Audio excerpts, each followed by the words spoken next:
The Bucks winning streak is busted at 16 by the Philadelphia 76ers in a game that I still can't quite figure out how they lost. Big performances from Brook Lopez and Grayson Allen, but it wasn't enough.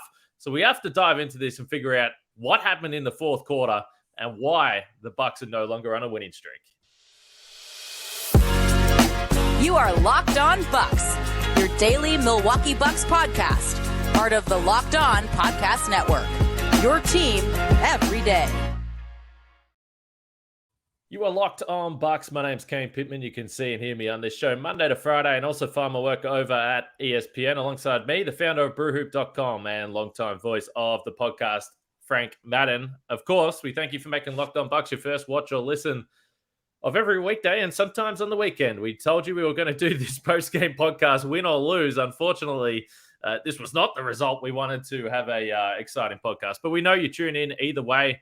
Drop a comment, drop a like, definitely subscribe. We absolutely appreciate that, particularly on YouTube. I asked you all if you could do us a favor and hit subscribe on the last podcast, and we had about 600 subscriptions over the last 48 hours. So we absolutely appreciate that. It helps us, and it's free to do so. So thanks to everyone for that. Frank, we were talking about doing this podcast before the game started, and you said, hopefully I'm not in a bad mood. And I did think about that message throughout this game, and I'll be honest, I was feeling pretty comfortable throughout. It felt like the Bucks had this game in hand. They felt like the better team for the most part throughout, but they gave up 48 points in the fourth quarter and somehow find a way to lose this game 133-130. I don't know if there's any deeper problems you want to dive into here, but just straight off the bat, I mean, we all wanted the winning streak to continue. It was fun, and it sucks that it had to end in this fashion at home on a big marquee game. Yeah. I mean, give credit to the Sixers. I mean, they just took this game, right? Bucks were up, I think, 95-78 at one point in the third quarter. Grayson Allen making, every shot possible. Cool. And they start the fourth quarter with just James Harden, no Embiid. And they just, I think it was a 15-2 run to start the fourth quarter. And, Giannis, I think, scored like 9 straight, at least, probably more. But pretty much that was it. Unfortunately, they let the Sixers kind of gave them life, let them get back in it. And then, we've seen this team so often down the stretch of games. The Bucks are the team that makes plays on offense and on defense. And I think tonight you obviously would look at it, and a series of plays they did not make, whether it was Khris Middleton for some reason going under a screen with like the clock about to expire, giving James Harden a wide open look for a 3 when they were down 4. And then Middleton again, like sprinting past Joel Embiid on a closeout to give Joel Embiid a wide open look for the shot that put Philly up and was the ultimate. He ultimately gave them the lead they wouldn't relinquish. Middleton was just a pair of just really bad decisions defensively. And then Giannis, I mean, 34 points, makes 16 out of 18 from the foul line tonight. You have to love that. But I think we saw when he wasn't getting the foul line, the Sixers were able to keep him in that kind of, 5 to 8 foot range, call it. And we saw his complete lack of touch show up repeatedly, just like, is he trying to bank a short hook shot in? Is he not? And he had a little bunny really late over James Harden from the baseline, maybe like a 5 foot shot, misses that. And again, just these small plays come out to haunt you, because certainly the supporting cast and the offense in general, you can't really look at either team doing anything better than what they did tonight. 142 offensive rating for the Sixers, 138 for the Bucks, 98th and 97th percentile in all games from those two teams. And again, but Bucks kind of had things in hand through 3 quarters. The defense was fine up until that point, and then they were just a complete disaster in the fourth quarter. And just little things too. I mean, another play, they were up 4, looked like they had gotten a stop, I think, on Embiid, and Giannis didn't block out Jalen McDaniels, and he just goes in and throws down a huge follow-up dunk. So just, again, small plays make the difference. And obviously at the end of the day, in those final few minutes, we're used to seeing the Bucks make those plays, and tonight the Sixers did, and they now move back within, I think, 4 games of the Bucks in the East. And you also go down 2-1 now in the season series to Philly. So a chance to, move ahead and then guarantee at least a tie in the head-to-head. You blow that chance on obviously a huge stage. Bucks had kind of gotten their flowers on some of the national podcasts at the end of last week. And Good thing they did, because certainly they're going to, be leading. The Sixers are going to be leading a lot of the discussion on Monday with this big win in a showcase matchup. I think they will. I'll be interested to see what people say about the Bucks in this fourth quarter, though, because again, entering the third quarter, I thought defensively that even though the Sixers were scoring, I thought they'd done a pretty good job on Joel Embiid. He finishes the night, has 31 points and 10 assists, but the matchup between Brook Lopez and Embiid was entertaining all night long, and Lopez just had some massive moments, and he finishes the night a plus 11 in his 33 minutes. He has the 26 points as well, hits a number of threes, and he only gets credited with one block, but that block that he got credited with was just a humongous one on Embiid, then goes down the other end and knocks down the three. So big picture, of course, the tiebreaker could mean something, but what did you think about the way the Bucks tried to slow down Embiid, and in particular the matchup that Brook Lopez had? Because right from early in this game, he was aggressively looking to score, particularly knocking down a couple of those floaters. Yeah, I mean, this is twice in 3 games now this season where Brook is basically at least matched and arguably outplayed Embiid, kind of in the grand scheme of kind of both ends. And so again, if Brook does, if Brook basically plays Embiid to a draw, then there's no way the Bucks, you would say, should lose that game. But unfortunately, both teams shot the lights out. It's hard to look at the 3-point shooting and say like, oh, well, the Sixers were lucky because they were 18 out of 37. It's like, well, Bucks were 17 out of 34, right? So both teams shot the ball really well from 3, and ultimately Sixers just made them when it really mattered at the end of the day. George Niang, who was in a slump, was just making everything in the fourth quarter and was obviously a big part of the comeback. Harden hit some big threes. I mean, Harden was 11-26. So, I mean, obviously he took a ton of shots, but at the end of the day, 38 points. It was, a bit of a vintage performance from him. And, the other thing too is just 5 turnovers for Philadelphia, where Giannis had 7 by himself. So again, Giannis just, the scoring efficiency is down. And also then when you factor in like turnovers as well, that obviously also is another piece where, his offensive game, I think, has not been as good as it could be this season. And, ironically, Embiid -7 in this game, Giannis -14 in this game. He had the worst plus minus in the entire game. Giannis did, which again is a lot of that just goes to that start of the fourth quarter when he was on the floor and the Bucks blew that big lead. So I think when you look at, the kind of what decided this game, of course, the back and forth, Bucks were, leading up until the very last minute of the game. You'd say, well, they lost it in the last minute of the game, but they, could have really put this game away if they had, again, taken that 14-point lead to start the fourth and added 5 or 6 with Embiid on the bench. Instead, they just get ripped to shreds and can't do anything offensively, and they got what they paid for.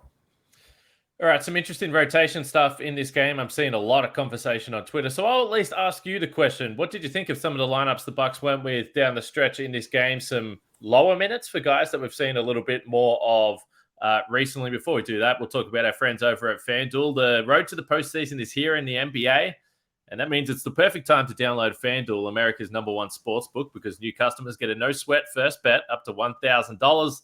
That's bonus bets back if your first bet doesn't win. Just download the FanDuel Sportsbook app. It's safe, secure, and super easy to use. And if I go to FanDuel.com right now and check out the odds for the NBA MVP, Giannis and Joel Embiid now tied for second behind Nikola Jokic. You can get Embiid and Giannis at plus 700 there. I don't necessarily think tonight did anything in a huge way for either guy. We look at these matchups and sometimes think they could swing the MVP conversation, but I'm not sure they will tonight. But FanDuel lets you combine your bets for a chance at a bigger payout with a same game parlay as well. So don't miss the chance to get your no sweat first bet up to $1,000 in bonus bets when you go to FanDuel.com/lockedon. That's FanDuel.com/lockedon to learn more. Make every moment more with FanDuel, an official sports betting partner of the NBA. If I look at the box score for this game, and it was certainly noticeable throughout, and we've discussed it. What are the Bucks going to do in certain matchups? What does Philadelphia look like? Surely, if you're playing a Boston team, maybe you need to go to some of those smaller lineups, more guys on the wing. Philadelphia is a little bit unique in this regard, but you only have 12 minutes from Jay Crowder. He didn't play a lot. We did see a fair bit of Joe Ingles. Now, he only played the 18 minutes, but we've seen him in key moments.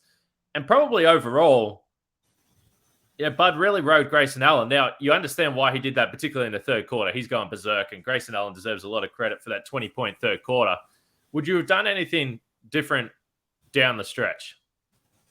Well, who are people complaining about? Because I mean, you've got Embiid, so you can't play small, right? Which on many nights is an option that you might go, Giannis and Crowder or something like that. But you have to play Brook, who was great tonight. You obviously have to play Giannis. You want to play Khris, even though Khris obviously was not as good as you normally expect him to be. But I mean, are we really going to act like we'd rather have Jay Crowder on the floor, in late in games? I mean, come on.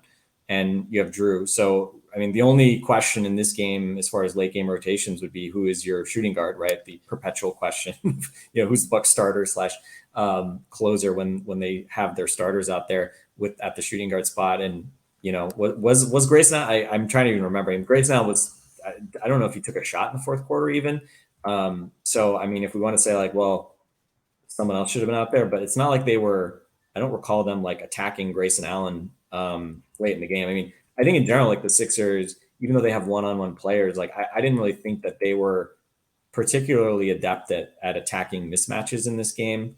I think we saw like Boston, I think, be much more deliberate about getting switches to attack mismatches and things like that. But I don't know. Am I missing something? Is there some silver bullet that people thought Jay Crowder was going to save the day in this game? Oh, I know you're feeling a little bit spicy tonight, Frank. I'm just throwing the questions at you and trying to dig in to see if there's anything you take away from this game in the lineups they went with.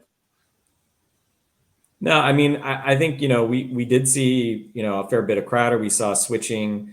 We saw them go small. Bobby Portis playing 16 minutes, I think, is reflective of the fact that they are leaning into the fact that they can go small. I mean, I think maybe it was late in the first quarter, even like they were already playing without any, Giannis and essentially wings, which again, I think that's a combination that you're going to need at some point. Well, not at some point, but very regularly, probably most games in the playoffs, depending on the matchup. So yeah, I don't know. I mean, I don't really have any major complaints about the rotations. They've got a bunch of good players at this point. So just the reality is you're just not going to be able to play all the guys that you might want. They go 10 deep tonight. Nobody played fewer than 13 minutes.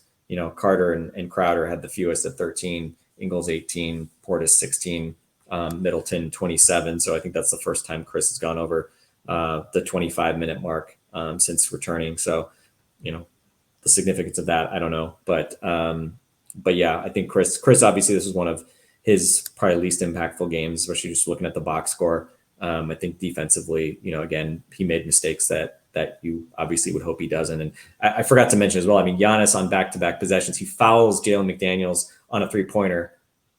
Why are you fouling Jalen McDaniels on a three-pointer? Like, come on, man. Like, that's just a dumb play. We keep hearing about Giannis as, he's, the MVP because he plays defense. Well, he fouls Jalen McDaniels, and then the next play he doesn't box him out and the guy gets a dunk. So, again, I think there was lots of small mistakes. So you're saying that's a couple of moments. It wasn't his best night. I don't think we need to go down the path of ruling him out of MVP in his defense. No, I'm not saying he is, but I mean, it's like, you expect Giannis, if you're going to talk about him as a defensive player of the year candidate, given what he does. I mean, it's that small stuff that, again, you just can't afford to make those types of mistakes typically. And again, you're giving the other team a chance to win. And I think that's obviously ultimately kind of the story of the game for the Bucks in the fourth quarter. Just gave up chances to win, second chances, long rebounds, things like that. And I mean, Philly did not need any more help in the fourth quarter. They scored 48 points. And again, Bucks, they just sort of killed the Bucks on the margins throughout that period. The other thing we should mention in this game, which is why you also look at it and go, geez, you probably needed to win this one or should have won this one. I mean, yes, they led by 18. That's first of all. But after that point, they also lost Tobias Harris and PJ Tucker for the night as well. So two key guys. And Tucker, I don't think they don't score 48 in the fourth quarter with PJ Tucker on the floor. That's the interesting thing. Yeah, I mean, the Bucks were more than happy. He was throwing up a couple of threes. He was 0 for 3 from 3. I think Giannis kind of, even though Tucker was obviously embracing the matchup and having the opportunity to defend Giannis, it didn't look like overall, outside of a couple of deflections there, Giannis was pretty happy to score over him or through him, if need be. I'd actually push. I mean, it's kind of weird. It reminded me of the first game of the season where like Giannis was very deferential when PJ and like, he scored I think he had 3 points up until the last minute when he came back in. And I don't think PJ got back in at that point. PJ and Embiid were both off the floor. And in the third quarter, he had 1 point in the third quarter and then really didn't start going until, or maybe no, he scored right at the end of the third quarter. And that was again when Paul Reed was in. Anytime you saw Paul Reed, it was like, you saw red and he was just going to go wreck him. But I don't know. It is weird. Like I do feel like he's pretty deferential when he's out there matched up against PJ. And it seemed like he just sort of saved his bursts of offense for when PJ was out of the game. But it's weird. I knew Harris didn't come back in the second half. I didn't realize PJ was. Did he get hurt? I totally missed that. Back spasm. Okay. Well, he must have played in the third quarter though, right? Because he finished with 19 minutes. Yeah, so he went out at some point. But yeah, I mean, obviously at this point with PJ, just given his offensive limitations, I mean, we just called out what McDaniels did. Clearly, McDaniels, made some plays in that fourth quarter that were difference makers. And Niang, right? Like if Tucker's out there, and it means you're getting fewer minutes from McDaniels and Niang or Tobias, right? Like those guys playing obviously was impacted by Tucker and Harris not being available. So clearly the Sixers would rather have those guys available. I'm not saying they're like, better off if those guys are hurt or something, but tonight, at least the guys that came in for them obviously stepped up and made real plays. All right. I want to ask you about Khris Middleton. You sort of started the conversation there, but and we can get to anything else you wanted from this game as well. The Bucks also made Goran Dragic official a few minutes ago here. So I can get your thoughts on that. So Khris Middleton coming up next. So you mentioned Khris Middleton played 27 minutes. There's been a little bit of chatter about the stuff we heard on the Low Post where Zach Lowe is mentioning that he's hearing that Khris Middleton will be starting soonish, I think was the quote. I don't really know what that means. But it was interesting because then we heard Malika Andrews on the broadcast tonight saying that Khris was telling her that he's still really gassed at 25 minutes and he's maybe not as close to that 35 minutes where you would want to get him to in the postseason as well. What did you make of the Zach Lowe stuff? And then we really are now, the Bucks are 45-18. So you got 19 games. I mean, I know they've been very cautious and the ramp up has been slow, but is he going to play tomorrow on a back-to-back? I assume not. So take away another couple of games from the back-to-backs and you start to think at some point you want to see it. You want to see him starting and you want to see him getting into the 30s and beyond.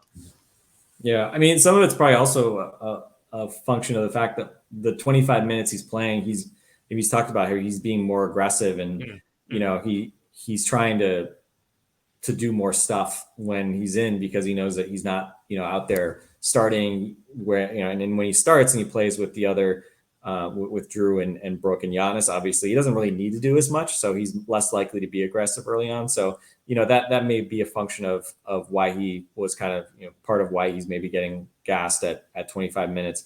I mean, there's two separate questions. If it's a matter of game fitness, then, I mean, I'm not that worried about that. I mean, I think that's just a matter of reps. If it's about, his knee, like that's the part that I'm worried about, right? Like if playing 35 minutes and playing back-to-backs is going to, mean that his knee is going to flare up and cause him problems in the playoffs, like that to me is, the thing that worries me, that I makes me assume that he's probably not playing on Sunday. So I don't know. We'll see. I mean, we didn't think that it was going to be this long, obviously, with him coming off the bench. I think it's obviously, worked well in terms of helping them stagger. And, my general view is if he's only playing 25 minutes, then I totally see the value of bringing him off the bench because it's easier to kind of stagger his minutes against the other members of the big three, especially because those guys aren't playing 40 minutes a night either. They're obviously typically in the low 30s and sometimes even fewer minutes than that. So I think like from a tactical standpoint, there's value in doing it when his minutes are limited.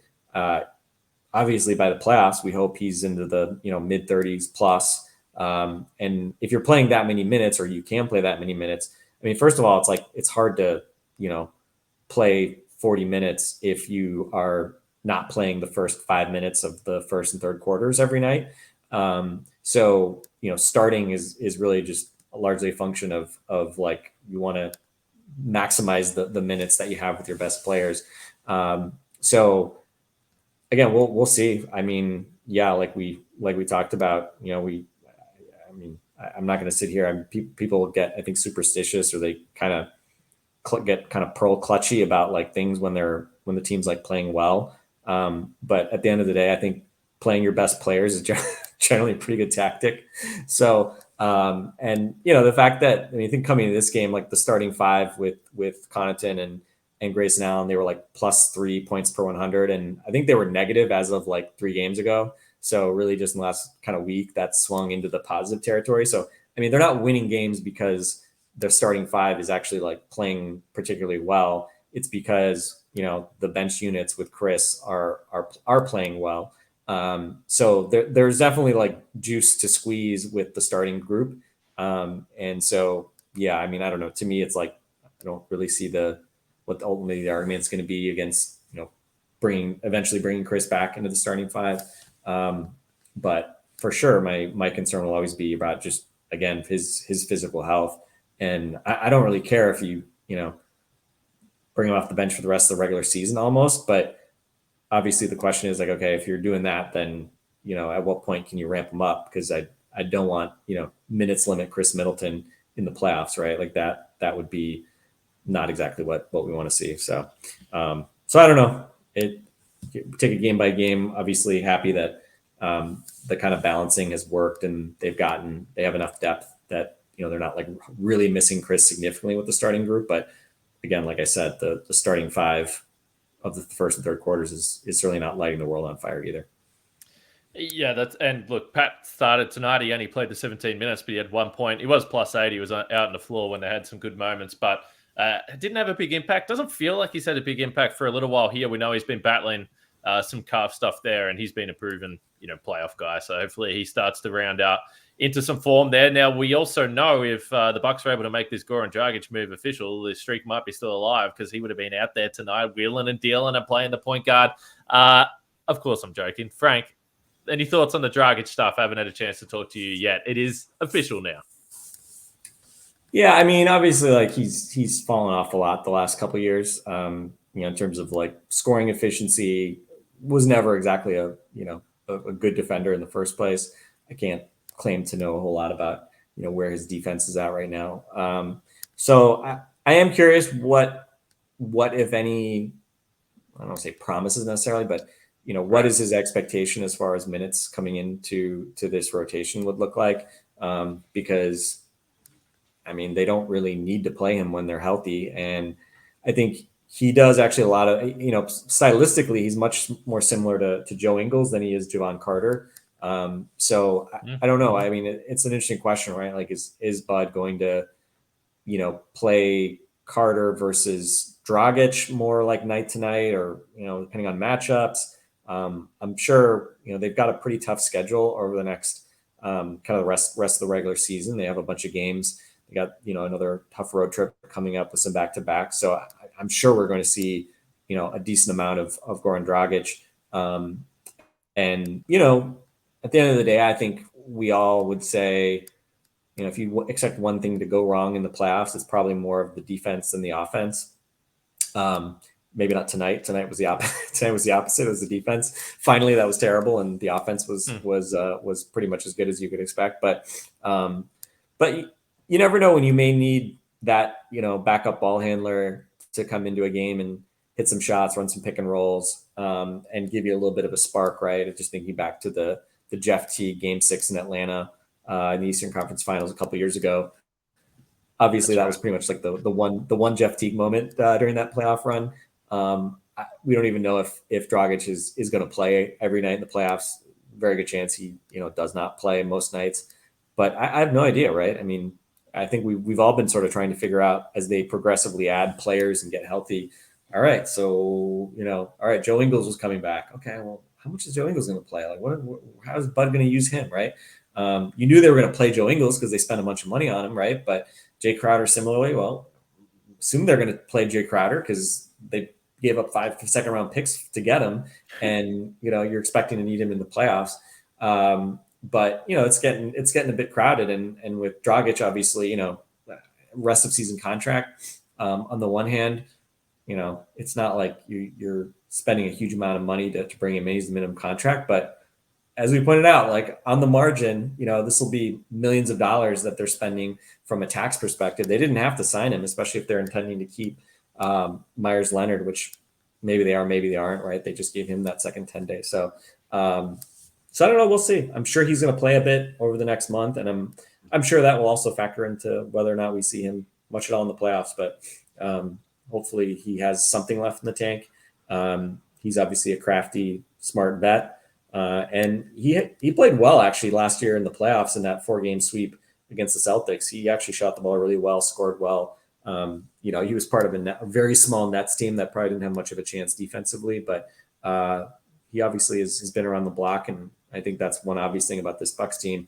Obviously the front office values having guys who have been there. And with Dragic, you have a guy that, a couple of years ago was in the NBA finals and was a huge part of that Heat team. And he's obviously been around for a long time, playing at a high level. So he's not that guy anymore. But you, again, would expect him to not be afraid of the moment if you have to call on him to play some real minutes at some point in the playoffs. So, yeah, we'll see. Expect very little. But by the same token, I do think he'll have some chances to play. And I'm sure he hopefully, has a few tricks left up his sleeve. All right, this is the first time we've had to be a little bit grumpy on the podcast for quite a few weeks, which we don't like. And that means that the Bucks have got to get back to their winning ways. They're half a game up on the Boston Celtics now. So again, when you're in a position to win the game and you put yourself there, you want to take advantage because the race is so tight right now in the standings. Half a game up against the Celtics.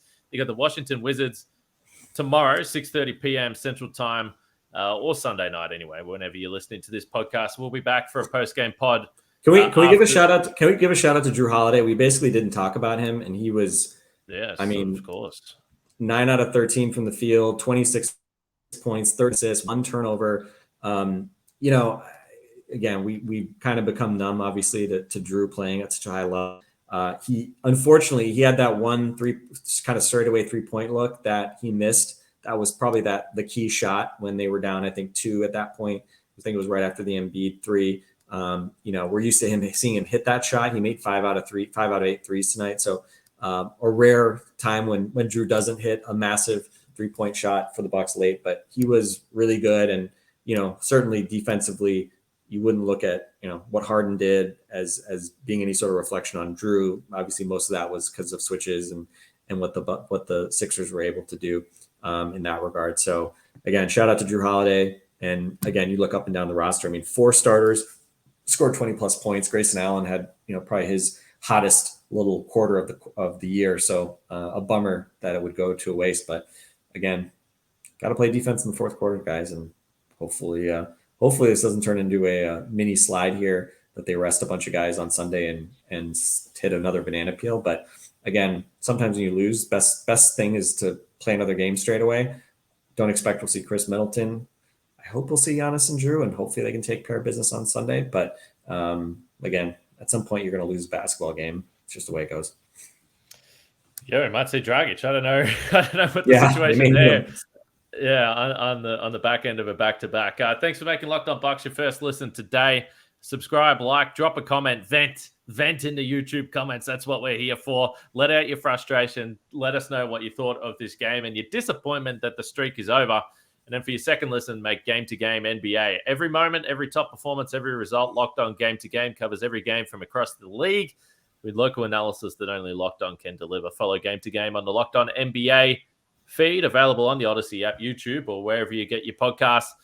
And again, most importantly, subscribe to Locked On Bucks. We appreciate it. It wasn't a total lost night, though, Frank. We did have reverse cam, which everyone loves, and everyone loves to get behind seeing people just pull half-eaten food out of their mouth and back into their hands. So I didn't see the video yet, but you apparently recorded a prepackaged thing introducing the reverse eating cam, which of course our friend Eric Name famously hates, and they sometimes show him on the reverse cam just to spite him.